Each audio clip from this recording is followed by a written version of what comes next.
తెలుగు వ్యాకరణ అంశాల వివరణలో మూడవ భాగానికి స్వాగతం. మూడవ భాగంలో వాక్యాంగములు, తర్వాత క్రియలు, లింగములు, వచనములు అలా చూసుకుంటూ వెళ్ళాం. ఇప్పుడు వాక్యాంగములు అంటే వాక్య అంగములు, వాక్యంలో ఉండేటువంటి భాగాలు. ఒక వాక్యం రాద్దాం.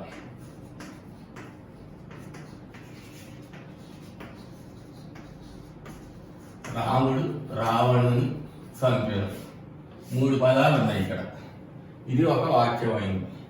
మనం జనరల్గా ఒక థియరీ ఏంటంటే, మనకు ఫ్రమ్ నోన్ టు అన్నోన్ అని, అంటే మనకు తెలిసిన దాని దగ్గర నుంచి తెలవని విషయాన్ని నేర్చుకోవటం తేలిక. తెలవని విషయాన్ని నేర్చుకునేటప్పుడు మనకి తెలిసిన విషయంలో నుంచి పోతే కొంచెం ఈజీగా ఉంటుంది. ఇప్పుడు ఈ రాముడు రావణుని చంపాడు ఒక వాక్యం. ఈ వాక్యంలో 3 పదాలు ఉన్నాయి. ఇందులో మీరు ఇప్పటి వరకు ఏం నేర్చుకున్నారు?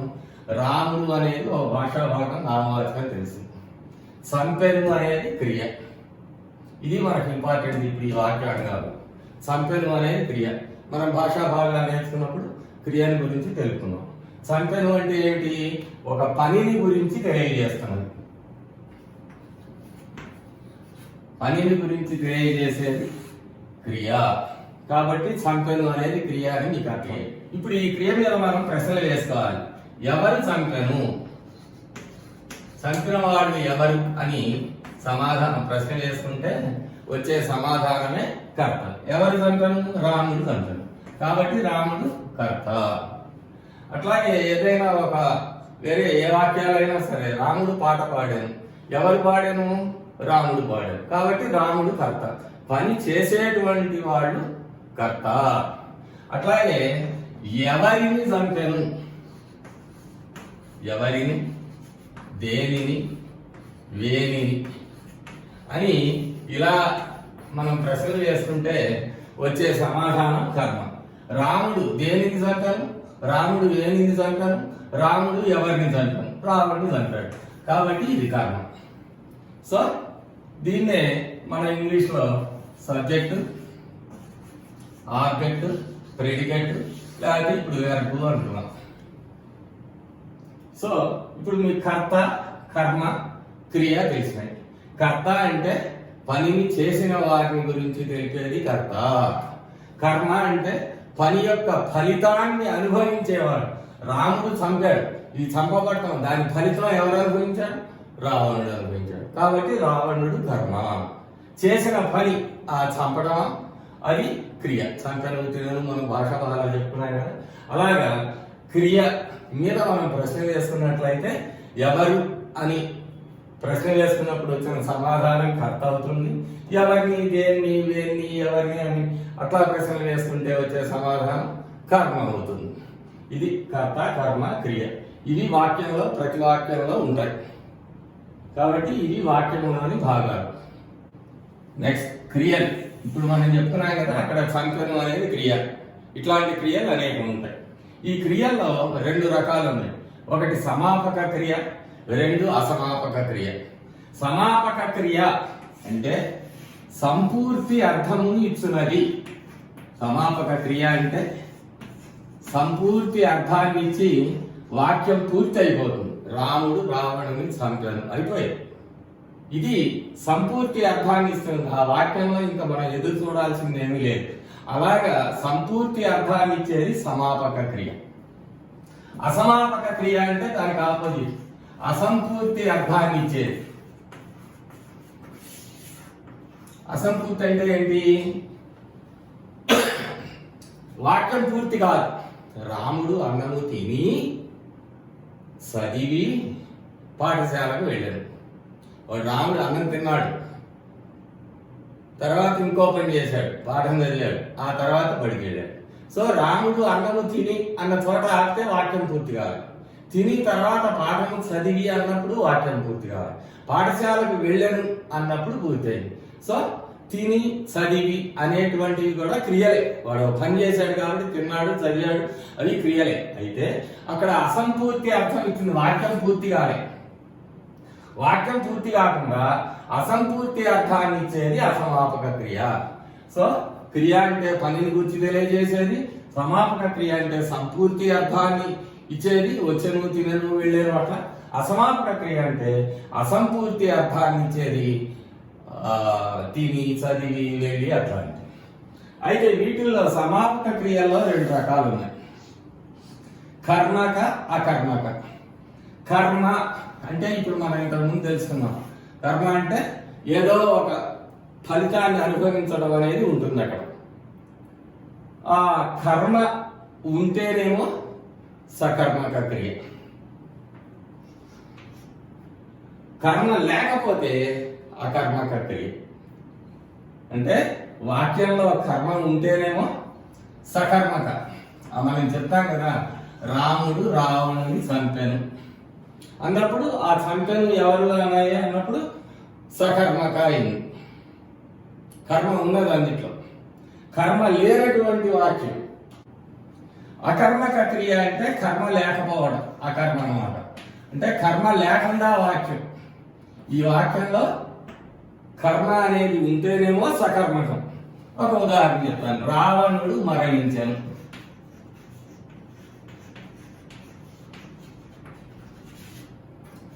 రాముడు సీతను పెండ్లాడాను.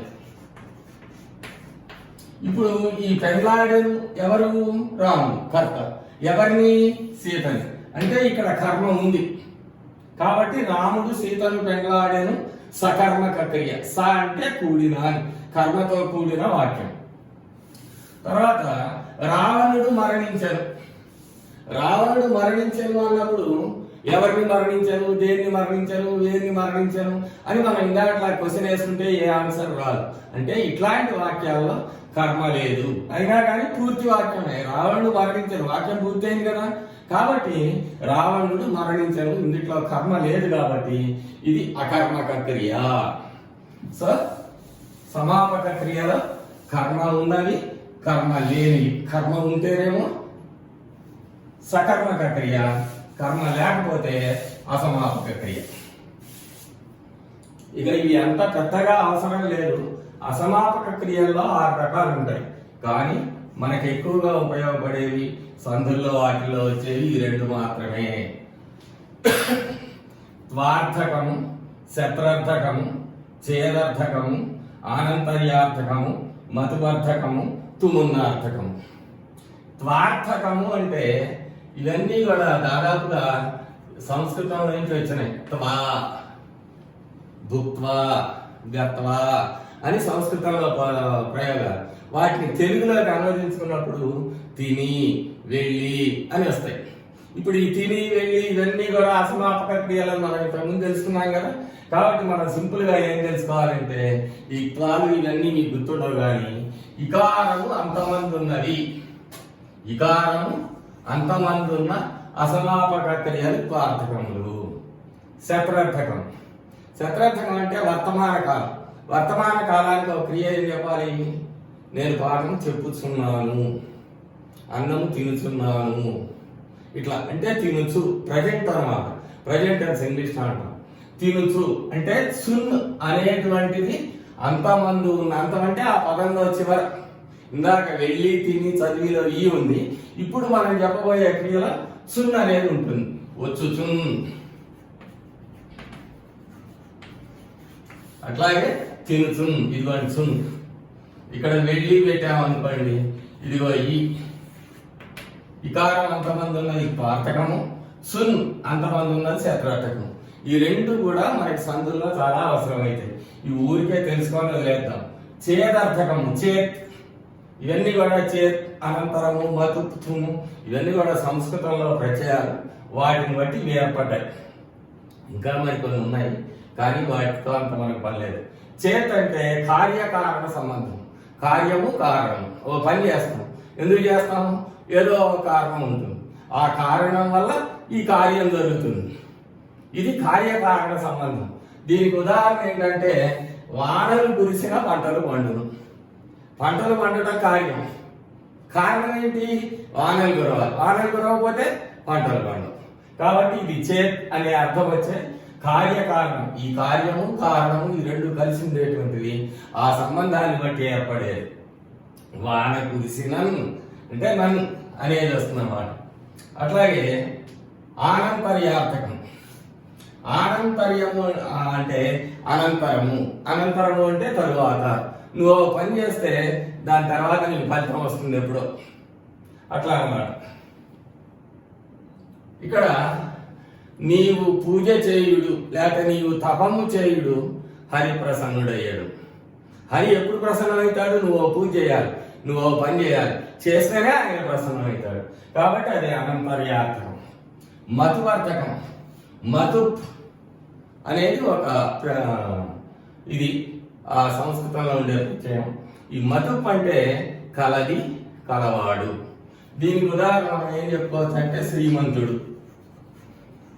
శ్రీమంతుడు అంటే ఏంటి? బాగా ధనం ఉన్నవాడు. శ్రీ అనేది కలిగి ఉన్నవాడు.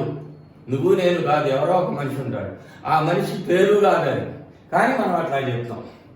సౌందర్య లక్ష్మి అంటే సౌందర్యం అనేది ఆవిడ దగ్గర ఉంది, అందుకోసం అని ఎవరైనా చూసినప్పుడు కూడా నువ్వు మహాలక్ష్మి, ఆమె పేరు మహాలక్ష్మి కాదు, కానీ ఆ లక్షణాలు కలిగి ఉంటాయి అన్నమాట. అవి కలది, కలవాడు. మగవాడైతే కలవాడు, ఆడదైతే కలది. సో అదనమాట. మధు అంటే కలది, కలవాడు. శ్రీమంతుడు, శ్రీ కలిగి ఉన్నవాడు. వాడు బుద్ధిమంతుడు అండి. బుద్ధిని కలిగి ఉన్నవాడు అంటే బుద్ధి కలదు వాడి దగ్గర, కాబట్టి కలిగినవాడు. అది మధుపర్థం. ఇక తుమున్నర్థకము అంటే కొరకు. తుమున్ అంటే దాని అర్థం కొరకు అని. కొరకు అంటే ఏంటి? అక్కడాడు ఎక్కడికి పోయినాడయ్యా? చదువబోయను, చదువన్ పోయను అంటే చదువు కొరకు పోయను. విభక్తులు మనం చెప్పుకున్నట్టు ఎందుకు పోయినాడు అక్కడికి? చదువు కొరకు పోయినాడు. ఇది కొరకు అనేటువంటి అర్థం వచ్చేటట్టుగా వచ్చే చదువన్ అన్ అనే ప్రత్యయం వచ్చేటువంటిది తుమున్నర్థకం. ఇవి క్రియల్లో ఉండే రకాలు. క్రియలు అంటే పనిని గురించి తెలియజేసేవి. క్రియలు రెండు రకాలు: సమాపక క్రియలు, అసమాపక క్రియలు. సమాపకం అంటే సంపూర్తి అర్థమునిచ్చినవి, అసమాపక క్రియలు అంటే అసంపూర్తి అర్థమునిచ్చినవి. సమాపక క్రియల్లో రెండు రకాలు: సకర్మక క్రియ, అకర్మక క్రియ. కర్మతో కూడి ఉన్నట్లయితే రాముడు సీతను పెండ్లాడెను, సీత కర్మ అక్కడ, కాబట్టి అది సకర్మక క్రియ. అకర్మక క్రియ అంటే కర్మ లేకుండా ఉంటే రావణుడు మరణించను, అక్కడ కర్మ లేదు, కాబట్టి ఇది అకర్మకం. అసమాపక క్రియల్లో పార్థము, శత్రర్థకము, చేదర్థకము, ఆనంతర్యార్థకము, మధువర్ధకము, తుమున్నర్థకము. ఇక్కడ మనకి రెండు బాగా ఇంపార్టెంట్. త్వార్థము లేదా త్వార్థకము రెండు కూడా అనొచ్చు. అంటే త్వా అనే అర్థమునిచ్చున్నది అని దాని అర్థం. అదంతా సంస్కృతం, మనకి అంత ఇది అక్కర్లేదు. మనకి త్వార్థకము అంటే ఇకారము అంతమంది ఉన్న అసమాపక క్రియ, వెళ్ళి తిని చదివి. శత్రార్థకము చున్ అంతమంది ఉన్న అసమాపక క్రియ, వచ్చుచున్, తినుచున్, వెళ్ళుచున్. చేదర్థకం కార్యకారణ సంబంధాన్ని గురించి చెప్పేది, వానలు కురిసిన పంటలు పండును. ఆనంతర్యార్థకం అనంతరము అని అర్థం వచ్చేది, నీవు తపంబు చేయుడు హరిప్రసన్నుడయ్యడు. మధువర్ధకం మధుప్ అంటే కలది, కలవాడు అని అర్థము. ఉదాహరణ శ్రీమంతుడు. తుమున్నర్థకం కొరకు అని అర్థం వచ్చేటువంటి అసమాపక క్రియ, చదువన్ బోయను. చదవటం, పోవటం రెండు క్రియలు ఉన్నాయి అక్కడ. ఈ చదువు అనేది అసమాపక క్రియ, అది అంతమంది ఉన్నటువంటి అసమాపక క్రియ. చదువన్ చదువు కొరకు పోయను. ఇది క్రియల్లో కాదు. లింగములు. లింగములు అంటే పుంలింగము,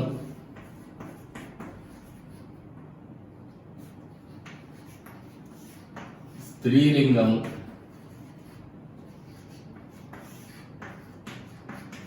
నపుంసకలింగం. మనకి 3 లింగాలు ఉంటాయి. పుంలింగము అంటే పురుషులను వారి విశేషములను గురించి తెలిపేది. పురుషులను వారి విశేషములను గురించి తెలిపేది అంటే రాముడు, కృష్ణుడు, ఇట్లా. ఇది పుంలింగాలు. స్త్రీలింగము అంటే స్త్రీలను గురించి వారి విశేషణములను గురించి తెలిపేది. సీత, లక్ష్మి, ఇట్లాంటివన్నీ కూడా స్త్రీలింగాలు. నపుంసకలింగం అంటే చేతనం కదలిక లేనటువంటి వాటిని గురించి చెప్పేది నపుంసకలింగం. గోడ, చెట్టు, పుట్ట ఇట్లాంటివన్నీ. దీన్నే మనం ఇంగ్లీష్లో అయితే masculine gender, feminine gender, third gender అంటారు. సో పుంలింగం పురుషులను వారి విశేషణముల గురించి తెలిపేది పుంలింగం, రాముడు, కృష్ణుడు, గోపాలుడు అని. స్త్రీలింగం స్త్రీలను గురించి తెలియజేయున్నది, స్త్రీలను వారి విశేషణములు కూడా గురించి తెలియజేయున్నది సీత, లక్ష్మి, రాధ అని. నపుంసకలింగం కదలిక లేనటువంటి వాటి గురించి తెలియజేయనది, జడములుగా అచేతనములుగా ఉండేటువంటి వాటి గురించి తెలియజేసేది. గోడ కదలదు, చెట్టు కదలదు, అది గోడ ఆడా కాదు మగ కాదు, అట్లాంటి వాటి గురించి తెలిపేటువంటిది ఈ నపుంసకలింగం. సో ఈ మూడే లింగములు, వీటిని కూడా మీరు ఇంగ్లీష్లో జెండర్స్ అంటారు. ఇవి కూడా మీరు ఇలా నేర్చుకోవచ్చు. వచనము వీటినే ఇంగ్లీష్లో నెంబర్స్ అంటారు. ఏకవచనము, బహువచనము. ఏకవచనం అంటేనేమో సింగులర్ నెంబర్ ఇంగ్లీష్లో, ప్లోరల్ అంటేనేమో ప్లోరల్ నెంబర్, బహువచనం అంటేనేమో ప్లోరల్ నెంబర్. మొన్న చెప్పాను కదా ఉదాహరణలు, డెఫినేషన్లు అన్ని సేమ్. ఏకవచనము అంటే ఏకత్వ సంఖ్యను బోధించున్నది, ఏకత్వ సంఖ్యను. ఇది బహుసంఖ్యను బోధించున్నది. ఏమన్నా అర్థమైందా? మనకి ఇదంతా సంస్కృతం అవుతుంది. కాబట్టి ఏకత్వ అంటే ఒకటి, ఒక వస్తువుని గురించి, ఒక మనిషిని గురించి ఒకటి అనే అర్థం వచ్చేటువంటి పదం ఏదైతే ఉంటుందో అది ఏకవచనము. బహువచనము అంటే రెండు కానీ అంతకంటే ఎక్కువ కానీ, రెండైనా సరే బహువచనమే. కానీ సంస్కృతంలో అయితే ద్వివచనము అని కూడా మధ్యలో చేరుతుంది కదా. తర్వాత బహువచనం, ఏకవచనం, ద్వివచనం, బహువచనం. సంస్కృతంలో 3 వచనాలు ఉంటాయి. ఏకవచనం అంటే సేమ్, ద్వివచనం అంటే 2 ఉంటే కనుక సంస్కృతంలో ద్వివచనము అంటారు. 3 కానీ అంతకంటే ఎక్కువ ఉంటేనే బహువచనం అంటారు సంస్కృతంలో. మనకు ఆ బాధ లేదు, మనకు ఉన్నాయి 2. మనకి 2 ఉన్నా 200 ఉన్నా బహువచనం. కాబట్టి ఏకత్వ సంఖ్యను, ఒక సంఖ్యను గురించి తెలిపేది. రాముడు, ఎంతమంది ఉన్నారు? ఒక్కడే రాముడు, అంతే కదా. పుస్తకము, ఒకటే పుస్తకం అంటే రాముడు అనగానే ఒక్క మనిషి అని అర్థమవుతున్నది, పుస్తకము అనగానే ఒకటే పుస్తకము అని అర్థమవుతున్నది. అది ఏకత్వ సంఖ్యను బోధించేది. బహు సంఖ్యను 2 రాములు, 2 రాధలు, 4 పుస్తకములు,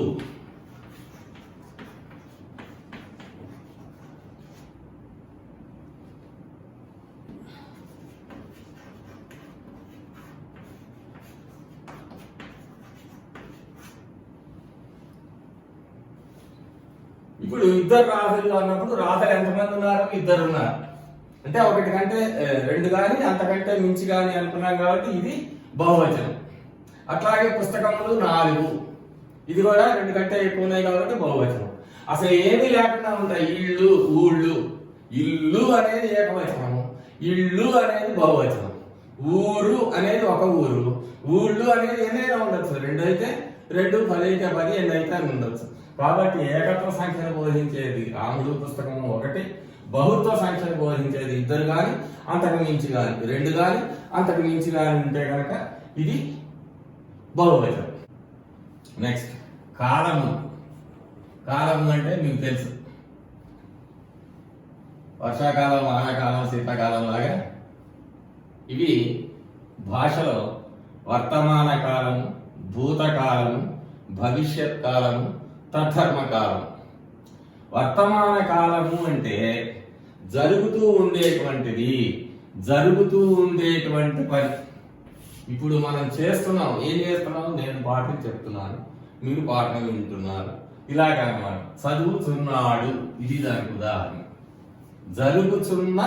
జరుగుతూ ఉండేటువంటి పని అంటే ఒక రకంగా చెప్పాలంటే ఇది నేడు, ఇప్పుడు, ఇది నిన్న, ఇది రేపు, ఇది నిన్న నేడు రేపు. ఇది ఒక మొండి గుర్తులాగా గుర్తుపెట్టుకోండి.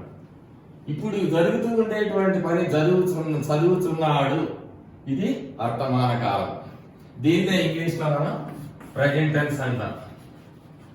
ప్రజెంట్ సార్ అని చెప్తారు కదా, ప్రజెంట్ సార్ అంటే నేను ఇక్కడే ఉన్నాను అని, అది అక్కడ ఉన్నాడు కాబట్టి, లేకపోతే ప్రజెంట్ అవ్వాలి. నెక్స్ట్ భూతకాలము అంటే గడిచిపోయిన లేకపోతే జరిగిపోయిన కాలాన్ని గురించి. నేను ఉదయం అన్నము తిన్నాను, రాముడు ఉదయం అన్నము తినేను, అయిపోయింది, తినేశాడు. రాముడు ఉదయం పాఠము చదివాను, అయిపోయినటువంటి వాటిని గురించి తెలిపేది. అది నిన్న కావచ్చు, ఇప్పుడు ఈ క్షణానికి ముందు జరిగిందంతా కూడా భూతకాలమే. ఇప్పుడు ఈ క్షణానికి ముందున్నదంతా వెనకటిదంతా భూతకాలమే, అంటే గడిచిన జరిగిపోయిన.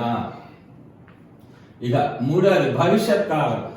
ఇప్పుడు ఈ క్షణానికి తర్వాత జరగబోయేది, అంటే రేపు జరగవచ్చు, ఇంకా సేపటికి జరగవచ్చు, సాయంకాలం జరగవచ్చు, రాత్రికి జరగవచ్చు, అలాగా. ఈ క్షణం తర్వాత జరిగేటువంటి దాన్ని జరగబోవు కాలం గురించి తెలిపేది. అతడు రేపు మెడ్రాస్ వెళ్ళగలడు, వెళ్తాడు. అతను ఎల్లుండి హైదరాబాద్ వెళ్ళును, అదేనమాట, వెళ్తాడు. రేపో ఎల్లుండో ఎప్పుడో వెళ్తాడు, 10 రోజులకో, వారం రోజులకో, సోమవారం శుక్రవారం ఏదో రోజు వెళ్తాడు. అట్లా కనుక జరగబోయేటువంటి విషయాన్ని గురించి తెలిపేది భవిష్యత్ కాలం. ఇక తద్ధర్మ కాలము అంటే తత్ ప్లస్ ధర్మము. ఇక్కడ ఈ 3 కాలాలకు సంబంధించినటువంటిది ఉంటుందన్నమాట. భూతకాలం, వర్తమాన కాలం, భవిష్యత్ కాలం. 3 కాలాల్లో జరిగేటువంటి పని తద్ధర్మ కాలం. ఈ భూతకాలాన్ని ఇంగ్లీష్ లో పాస్ట్ టెన్స్ అంటారు, దీన్ని ఫ్యూచర్ టెన్స్ అంటారు. ఇప్పుడు తద్ధర్మ కాలం అంటే తత్ ప్లస్ ధర్మము అనుకున్నాం. ఆ ధర్మాన్ని అనుసరించి, అంటే అన్ని కాలంలో ఎందుకు, భూతకాలంలోను, వర్తమాన కాలంలోను, భవిష్యత్ కాలంలోనూ జరగబోయేటువంటి పని. సూర్యుడు ఉదయించును, దానికి ఉదాహరణ. నిన్న ఉదయించాడు, ఇవాళ ఉదయించాడు, రేపు ఉదయిస్తాడు. వాన కురియును, పోయిన సంవత్సరం కురిసింది, ఏడు కురిసింది, ముందు గొడవ కురుస్తుంది. అట్లా నెమళ్ళు నాట్యమాడును, వాటి ధర్మం అది, వాటి లక్షణం. ఉపాధ్యాయుడు పాఠమును బోధించును, విద్యార్థి చదువును. నిరుడు చదివాడు, ఏడు చదివాడు, ముందుకి చదువుతాడు. కాబట్టి మీరు సింపుల్ గా గుర్తుపెట్టుకోవాలంటే వర్తమాన కాలము అంటే నేడు, ఇప్పుడు, భూతకాలము అంటే నిన్న, భవిష్యత్ కాలం అంటే రేపు, తద్ధర్మ కాలం అంటే నిన్న నేడు రేపు. Okay sir. వర్తమాన కాలం జరుగుతున్నటువంటి పని గురించి తెలియజేసేది చదువుతున్నాడు. భూతకాలం గడిచిపోయిన లేదా జరిగిపోయిన కాలాన్ని గురించి తెలిపేటువంటి ఈ భూతకాలము. భవిష్యత్ కాలం జరగబోవు కాలం గురించి తెలుపునది తద్ధర్మ కాలం. అన్ని కాలముల యందు, భూత భవిష్యత్ వర్తమాన కాలముల యందు జరిగేటువంటి పని గురించి తెలియజేసేది తద్ధర్మ కాలము. ఇవి కాలము 4. వీటిని ఇంగ్లీష్ లో టెన్సెస్ అంటారు. ఆంధ్ర భాషలోని పదములు. ఆంధ్ర అంటే తెలుగు భాషలోని పదములు. ఈ పదాలు ఎలా వచ్చాయి మనకు అనేది కనుక చూసినట్లయితే, ఈ వచ్చినటువంటి పదాన్ని అంటే మనం మాట్లాడేటువంటి భాషలో మనం మాట్లాడుతూ ఉండేటువంటి పదాన్ని 4 భాగాలుగా విభజించారు. తత్సమము, తద్భవము, దేశ్యము, గ్రామ్యం. తత్సమము, తద్భవము, దేశ్యము, గ్రామ్యం. తత్సమము అంటే తత్ ప్లస్ సమము, అందుకనే అర్థం ఉంటుంది. ఈ తత్ అంటే ఆ అని అర్థం. ఈ ఆ అంటే అర్థం ఏంటంటే సంస్కృతము, ప్రాకృతము. సంస్కృత ప్రాకృత భాష అసలు పోయింది, దాదాపుగా నశించిపోయినట్టే అనుకోవాలి. ప్రకృతి సిద్ధమైన భాష, దాంట్లో 36 అక్షరాలే ఉన్నాయి ప్రాకృత భాషలో. అది ఎప్పుడో లాంగ్ 11వ శతాబ్దానికి పూర్వం ఆ రోజుల్లో ఉండేది అది. సరే, సంస్కృత ప్రాకృత భాషలతో సమానమైన భాష తత్సమము. అంటే సంస్కృతంలో లక్ష్మి అని ఉంటుంది, మనం తెలుగులోకి వచ్చాక ఈ దీర్ఘం పెట్టం లక్ష్మి అని రాస్తాం. అట్లాగే రామ అని ఉంటుంది, లేకపోతే రామ అని ఉంటుంది. దాన్ని మనం రాముడు అలా మార్చుకున్నాం. ఇలా సంస్కృత ప్రాకృత ఈ రెండు భాషలతో సమానమైనటువంటి భాషే తత్సమ భాష, తత్సమ పదాలు. ఈ తద్భవం, తత్ భవం, భవం అంటే పుట్టినది. ఆ భాషలే సంస్కృత ప్రాకృత భాషల నుంచి పుట్టిన పదాలు. దాదాపుగా మీకు 99% ఈ పదాలన్నీ కూడా వికృతులుగా ఉంటాయి. మీకు ఒకటే బండ గుర్తు అనమాట. దాదాపు 90 ఎక్కడో ఒకటో వస్తాయేమో కానీ ప్రతి వికృతి పదము తద్భవమే, ప్రతి తద్భవ పదము వికృతియే. ఎలా అంటే సంస్కృత ప్రాకృత భాషల్లో నుంచి పుట్టినటువంటిది. సంస్కృతంలో లక్ష్మి, దీనికి వికృతి ఏంటి? లచ్చి. అట్లాగే కుడ్యము, గోడ, దాని వికృతి. అంటే ఇది సంస్కృతము, ఇది తద్భవం. ఇది సంస్కృతము, ఇది తద్భవం. పుస్తకము, పొత్తము. ఆ రకంగా సంస్కృత ప్రాకృత భాషల్లో నుంచి పుట్టినటువంటి పదాలని తద్భవ పదములు అంటారు. నెక్స్ట్ మూడవది దేశ్యము. దేశ్యం అంటే దేశంలో వాడబడేది. ఏ దేశంలో వాడతాము? త్రిలింగ దేశము. త్రిలింగ ప్రకృతి, తెలుగు వికృతి. త్రిలింగాలు, 3 లింగాలు ఉండేవి ఈ 3 ఏరియాల్లో అని అప్పట్లో అట్లా పేరు వచ్చింది. త్రిలింగ భాష. అదే తెలుగు భాష, ఇది తెలుగు తెలుగు తెలుగు అట్లా. సరే, అది వేరే సంగతి. త్రిలింగ దేశ అంటే తెలుగు దేశములో వ్యవహార సిద్ధమైనది, మనం మాట్లాడుకునేది, పుస్తకాల్లో రాసేటువంటి భాష, అది దేశ్యము. సో తెలుగుదేశంలో అనొచ్చు, ఉచ్చరించగలిగితే రాయగలిగితే త్రిలింగ దేశ వ్యవహార సిద్ధమైన భాష. త్రిలింగ దేశంలో వ్యవహారంలో ఉండేటువంటి భాష. కలము, బల్ల, కుర్చీ ఇట్లాంటివి అంటే సంస్కృత పదాలు కావాలి. మామూలుగా తెలుగు పదాల్లో మన వ్యవహారికంగా కలిసిపోయినాయి. దీన్ని ఇంకో రకంగా కూడా రాయొచ్చు. ఈ దేశం గుర్తు లేకపోతే వ్యవహారంలో వాడబడు భాష, వాడబడే పదాలు. మన వ్యవహారంలోకి వచ్చేసిన ఎన్నో ఏళ్ల నుంచి అలాంటి పదాలన్నీ యాక్చువల్గా మన పదాలు కావు. హిందీ నుంచో, ఉర్దూ నుంచో, ఇంకో భాష నుంచో కూడా వచ్చి ఉండొచ్చు. కానీ తెలుగుదేశంలో, త్రిలింగ దేశంలో, తెలుగుదేశం అంటే ఇప్పుడున్న తెలంగాణ, ఆంధ్ర 2 రాష్ట్రాల్లో అన్నమాట. తెలుగు భాషలో వ్యవహరించేటువంటి, మాట్లాడేటువంటి పదాలన్నీ దేశం. ఇక మూడోది గ్రామ్యం. గ్రామ్యం అంటే గ్రామముల్లో వాడబడే భాష అనే ఒక అర్థం చెప్పచ్చు, కానీ అది అంత మంచిది కాదు. యాక్చువల్గా ఏంటంటే వ్యాకరణ లేదా లక్షణం. ఈ వ్యాకరణంలోనే లక్షణాలన్నీ ఉంటాయి కదా.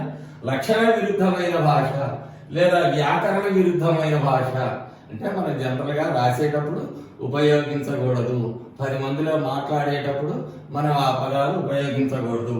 అట్లాంటి వస్తాడు, తెస్తాడు అంటే వీటిని మాండలికాలు అంటాం మనం. ఒక్కొక్క ఏరియాలో వస్తాడు అంటే వచ్చిండు అంటారు, తెచ్చిండు అంటారు, వచ్చినాడు అంటారు, తెచ్చినాడు అంటారు. ఇట్లాంటివన్నీ కూడా అవి ఏ సంధి రూపంలో, ఏ సంధి వలన ఎక్కడా కూడా అవి సాధించబడం.